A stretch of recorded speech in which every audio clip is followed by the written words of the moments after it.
Hi and welcome. I'm trying to learn Heliology. Today, Supergiants, and after we've done that, we're going to do extensor carbon analysis strength training. And if you participate in the extensor carbon analysis strength training, then werdet ihr auch. Supergiants. The most massive stars, outweighing the sum by factors of 8 or more, do not follow the same evolutionary trend, main sequence, subgiant, giant, and red star, as the smaller siblings. Did we do red giant? Red dwarfs? We never did red giants. We have white dwarfs, black holes, neutron stars. Rather, they evolve off the main sequence into exceptionally luminous powerhouses called blue supergiants.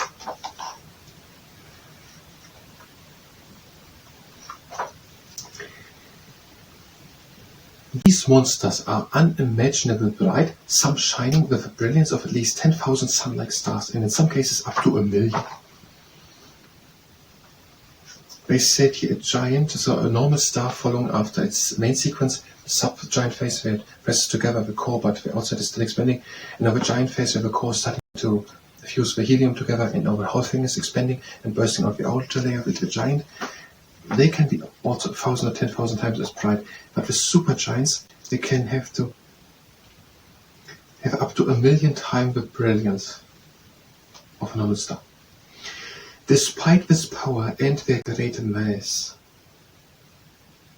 blue supergiants are not as large as the name suggests. The biggest are around 25 times the diameter of the Sun, so 20 times as big as the Sun, but they can be up to 1 million times brighter. The biggest are this. This is certainly huge, but the red giants we met earlier are an order of magnitude bigger still. I think they mean the giants basically. They could be 200 times as big. So the Sun is expected to become 200 times as big as it is now, as a red giant improvement.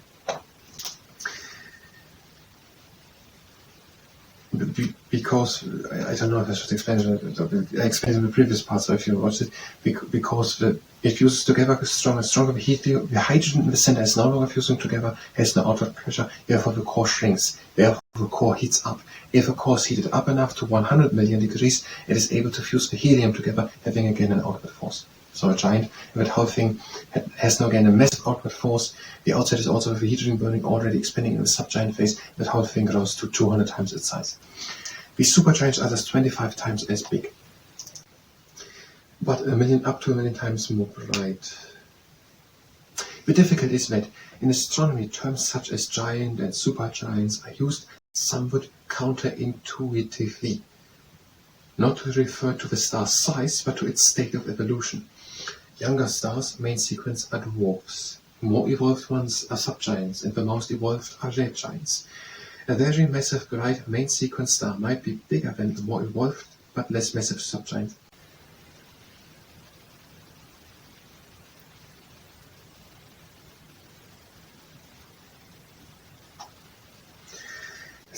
What do we see? So a supergiant star in its main sequence is bigger, or can be bigger, than a subgiant. But the subgiant is less massive.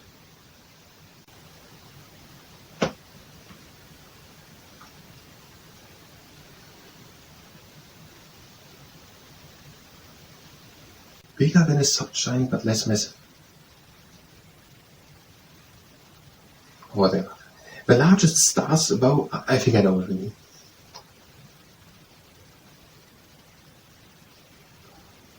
They can get bigger, but I know the example of a subgiant which is less big. They can get bigger. Red giants can be bigger than supergiants, or subgiants can be bigger, but their example might be bigger. So it might be bigger than a subgiant, but supergiants are not coming after. It's not going subgiant, giant, supergiant. A supergiant is a star in its main sequence, just that it's bigger. And it can be that a subgiant is smaller, like it's bigger. I think you know what I mean. A subgiant can be bigger. whatever example, I don't understand why we're using that example right now. The largest stars, though, are the red supergiants. Red supergiants are larger, 200 times as big. These are just 10 times what it was, 25 times. But they are so big already in the main sequence phase. That is the point. They are 25 times as big as the Sun at the same level. Later on, the Sun in another phase will be bigger than a supergiant. But that doesn't count, it's another level. The largest stars, though, are the red supergiants. And it has also more mass. That is why it's bigger, that is why it has more pressure, that is why it is burning hotter, has more brightness. The largest stars, though, are the red supergiants, which evolved from blue supergiants. They are just blazed up, they are bulked up. I don't know what the proper word for it. They are pumped up. That's why they're so big. They're not actually so massive. The largest stars, though, are the red supergiants, which evolved from blue supergiants. Blue supergiants are so powerful that they constantly lose gas. They are literally blown apart by the pressure of their own intense radiation. This puffs them up to dimensions that give new meaning to the word huge. I don't know where this figures kind of blue steins.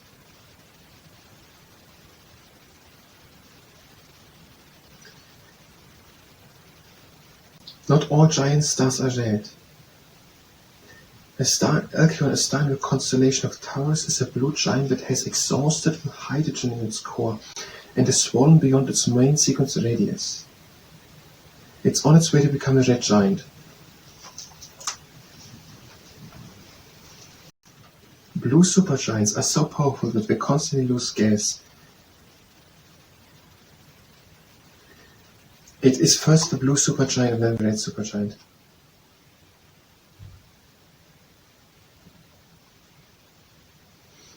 So, and then they have reached blue supergiant phase after the red supergiant phase. They are so powerful that they lose constantly gas. They are literally blown apart by the pressure of their own intense radiation. This puts them up to dimensions that give new meaning to the word huge. While red giants formed from relatively low mass stars may approach 200 solar diameters, that would be the Sun 200 times, the largest known red supergiant, VV Canis Majoris, is an astonishing 2,000 times the size of our Sun. If placed at the center of a solar system, it would engulf all the planets out to and including Saturn. Some stars evolve from blue supergiants to red supergiants. Then back to blue again. This happens because as the red star loses its outermost layers, the hotter, bluer and smaller interior is revealed. Hotter, bluer and smaller. The star settles down again as a blue supergiant before billowing up once more to its supersized red alter ego. So the blue part is hotter, but it might be that the red supergiant is evolving from the blue supergiant, so that the red star is hotter. It could be also that it's not hotter because it is just blowing up. They said in the subgiant phase, the core's heating up, overall cooling down. It could be that blue is actually hotter, the red part is colder, and the red part comes after the blue part. So the colder phase, in the subgiant phase, the star gets colder, and the outside, the center gets warmer. It could be that actually the blue part is warmer, even though the red part comes after it. Okay, what was not said here? Can we make a presentation about it? That's the question. Supergiants. They are 8 or more times bigger than other stars in the main sequence. They can be up to 1,000,000 times more.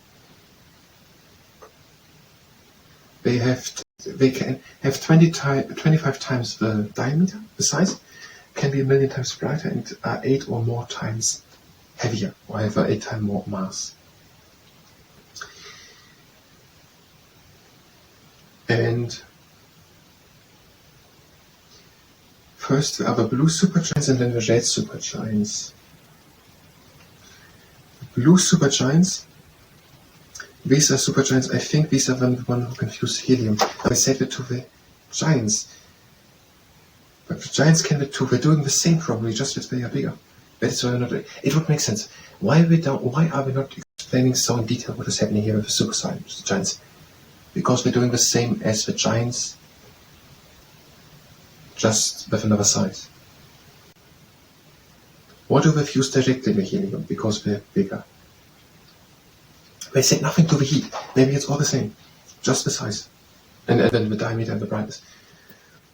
And they were blue supergiants, and some are getting blowing, puffing off the outer layer and getting again blue, and then red and blue and red. I think that is it.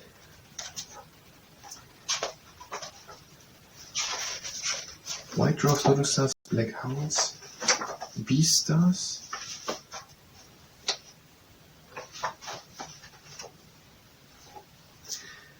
Neutron stars is about massive stars dying.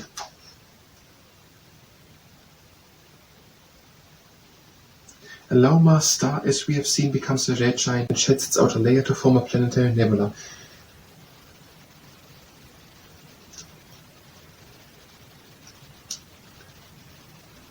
Here's nothing written about supergiants. Supergiants by becoming neutron stars? We have seen what happens to a star of low to moderate mass when it dies. In the case of a heavier star, the final death throes are much more energetic, and the corpse is an object even stranger and denser than a white dwarf, a neutron star. So maybe we're going to read on before we're going to go back to supergiants. Whatever we do, we don't have time. That was the Heliology. If you were here for Heliology, you can go directly to the next one of Heliology, and we're going to read probably on. We did with white dwarfs also, maybe with neutron stars or something. So that we understand a bit better what are supergiants and what happens to them. Maybe it's just the same, there's another phase, just another size, but whatever. So if you were here for Helioscience, you can go directly to the next part. If you stay here and participate in the extensive couple and hours strength training, then it's very good and steady stance. Hands come to fists next to the body, and bring the fists down.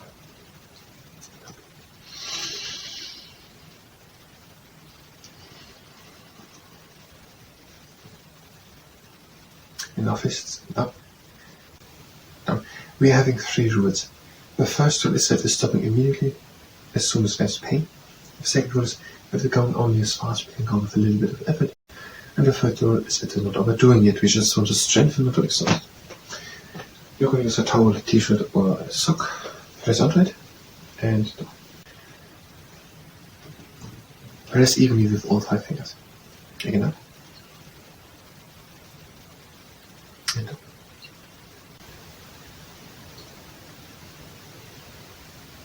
And change to press and up and down.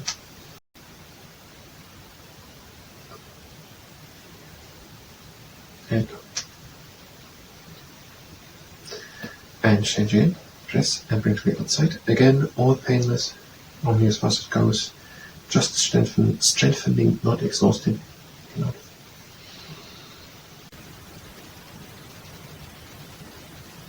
And change. In. Out.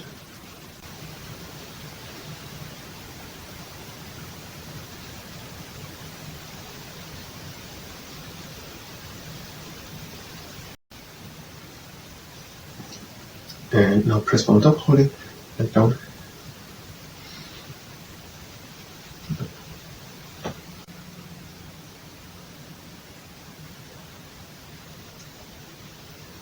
And with the other hand from the top, press it down.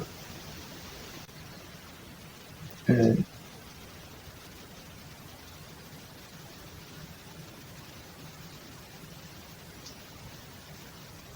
now just in root position, press. Change and press. And that was the extensor couple and our stretch, and I think I very much better next time.